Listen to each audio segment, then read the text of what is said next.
I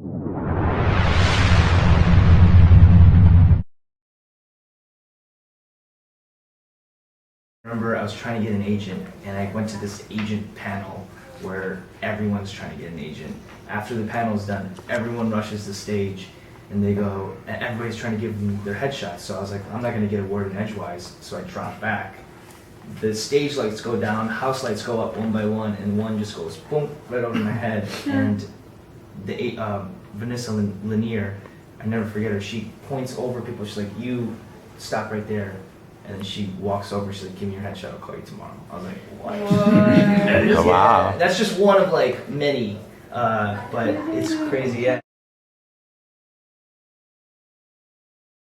Gosh, it's funny, I was actually having this conversation with somebody the other day, the idea of the difference between fate and destiny, and how much of fate is like you muscling your way through a certain amount of something, and how much of it is happy accident. I don't know, I sort of muscled my way through a lot of it because it was so hard to decide you want to be an actor at like 24 with an econ degree and, you know, no reel, and you're not even SAG. I mean, people are like allergic to you in LA. They want to put on like a hazard mask when you come in the room because you're just so illegitimate and so out of left field.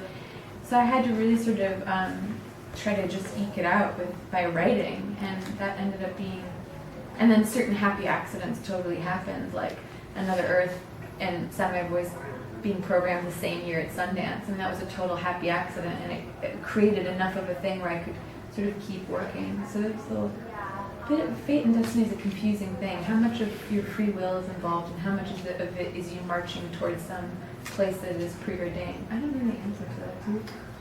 If we did, I wouldn't be here. We wouldn't be here. I would be in space. Yeah, we would be in space.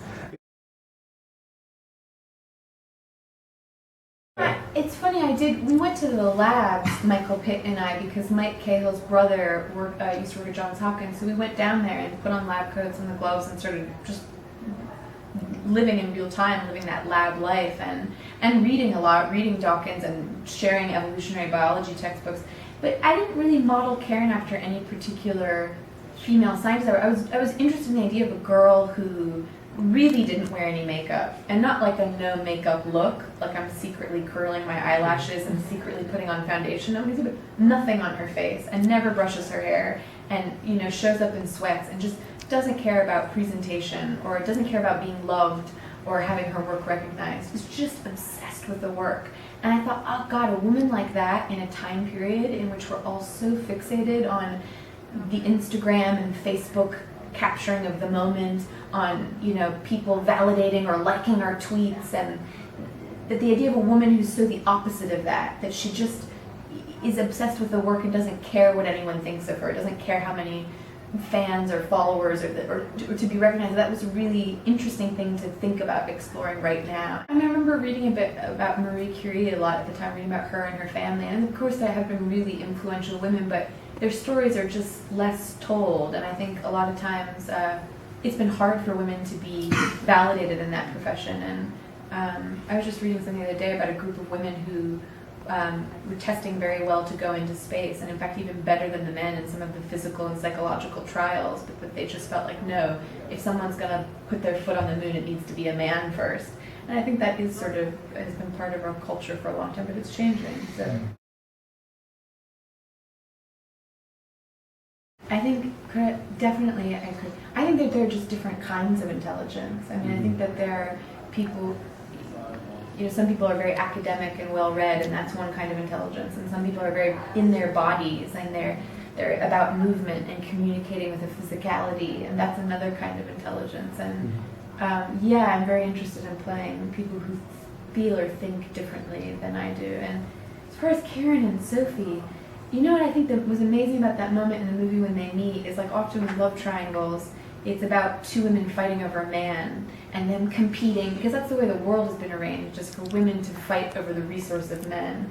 And I thought the moment was so interesting when they came together, and we didn't even plan this, that the look that happened in that scene between us wasn't of hatred or anger or jealousy, or, you know, it was of compassion. That these two women really deeply loved the same person, and because they deeply loved him, they loved each other also and respected each other. And there was something painful about that, and intense and overwhelming. I think the truth is if they'd had a conversation, they would have, though they're really different people, they would have had a respect for each other and been interested in each other's ideas, maybe.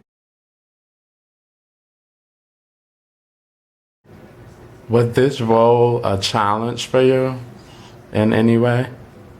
And how was it, if so?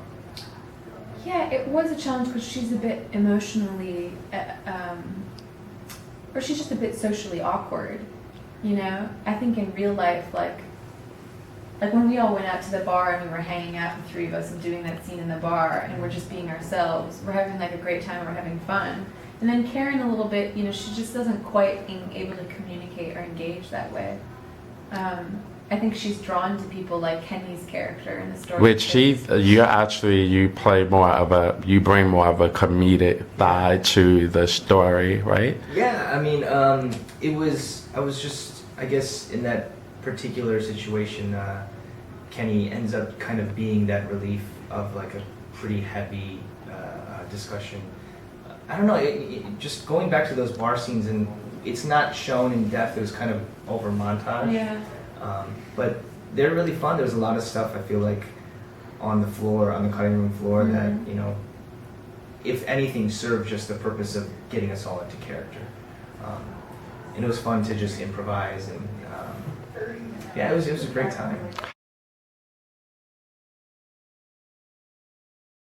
You know, I love this film to be a part of. Just to get to work with Brit, to get to work with Mike Cahill and Michael Pitt. Just that's what initially drew me. Knowing Another Earth, knowing what they do. You know, I know she was mentioning earlier about like. I just love what their aesthetic is. I love your aesthetic. I love that you can take something science fiction, which could be totally out there, totally space aliens and lasers, and ground it so to reality that it's like it could happen tomorrow. And that to me is the ultimate draw for this film. And at the time when I was kind of wanting to be a part of it, I remember what the stuff I was reading like really dark, like Schopenhauer and like you know, like weird stuff, and like you read it and it's talking about suffering and like how that's the norm, and suffering is the positive to our normal life, and I don't know, it was just perfect because I was in that weird middle space of what is life, what is it spiritual, is it science? And also on the show Walking Dead, like that's what we're talking about too, like what is humanity, what does it mean to be connected? And then life is, as the world gets flatter with social media especially, it's how are we connected, how are we made of the same material? And, for me, that was the biggest joy of this, was discussing that with you guys, filming it out, and then at the end the final thing being people walk out of this film questioning everything. So that's, and having a lot of the conversations we had, like in between shooting scenes, we'd be sitting in this room off the side of the lab, and we would just start talking. Yeah. And the things that the scenes provoked us to ask each other, conversations about like, how did you grow up? What did you first think of the spiritual? Like, are you interested in thinking about things logically? Are you more? And the way that you get to know each other because of what the film makes you hone in on about each other is really an amazing thing. It was fun. We got close in a very short span of time, and in this short like microcosm, like it was like a burst of closeness, and then we were propelled to each other to everywhere else. You know, you went straight to like Berlin or something like that. And you went to go shoot in Atlanta. But then we come back and it just feels like right. Yeah. So spiritually, you have grown as a person because of this film, would you say? It was just a great experience. It was just a great bonding experience, a collaborative environment that really allowed all of us to just play. And I think, you know, that might be the fabric of what this movie is anyway. I have really complex feelings about it. I feel like human perception is so limited and language is so limited that we don't have any way to talk about this stuff that we don't understand yet. And there is a thing that I think almost everyone will say that they have felt at some point in their life, that they met someone, and in the encounter, the locked eyes, and that there was a sense of knowing them that was beyond what was possible for how much time they'd spent with each other. What is that? Like, how do we explain sort of phenomena like that? I don't know what any of that means. I mean, I think if reincarnation is happening, if there is some recycling of energy, that it's probably not as literal as any of the human attempts to describe it are. But I think that's why we tell stories, because we're just pointing at something that we're all collectively feeling, and the stories are just attempting to like stir some of that up. But And I love those. Like, have you ever read that short story, The Egg? no. It's about it. Basically, to sum it up, it's like this guy dies, goes to heaven, talks to God, and God's gonna send him right back down to earth. And he's like, why? And he explains that you're to experience every single person on this earth until you have a complete understanding, because you're all one. You know, it's like you get to experience everybody's life.